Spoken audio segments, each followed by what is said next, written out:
ईमानदारी का इनाम। छोटे से गांव सत्यपुर में एक 12 साल का लड़का रोहन रहता था। वह बहुत गरीब था, लेकिन उसकी ईमानदारी के चर्चे पूरे गांव में थे। उसकी माँ उसे सिखाया करती थी कि बेटा, इंसान के पास कुछ भी हो या ना हो, लेकिन ईमानदारी सबसे बड़ा धन है।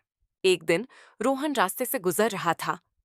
तभी उसने एक भारी थैली देखी। जब उसने उसे उठाया और खोला, तो उसकी आंखें हैरान रह गईं। थैली में सुनहरे सिक्के थे। रोहन के मन में उथल पुथल मच गई।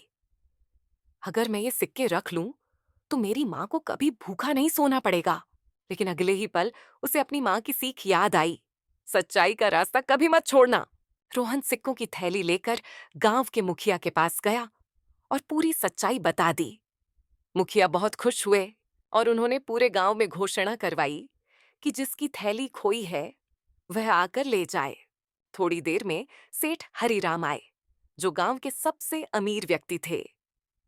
उन्होंने थैली पहचान ली और रोहन की ईमानदारी से बहुत प्रभावित हुए। उन्होंने रोहन को इनाम में कुछ सिक्के देने चाहे, लेकिन रोहन ने सिर हिलाते हुए कहा, मुझे इनाम की जरूरत नहीं, बस आशीर्वाद दीजिए।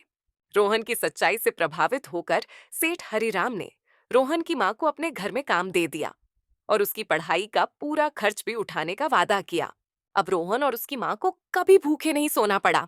सीख: ईमानदारी का फल देर से ही सही, लेकिन हमेशा मीठा होता है। जो सच्चाई का रास्ता चुनते हैं, उनकी किस्मत भी उनका साथ देती है।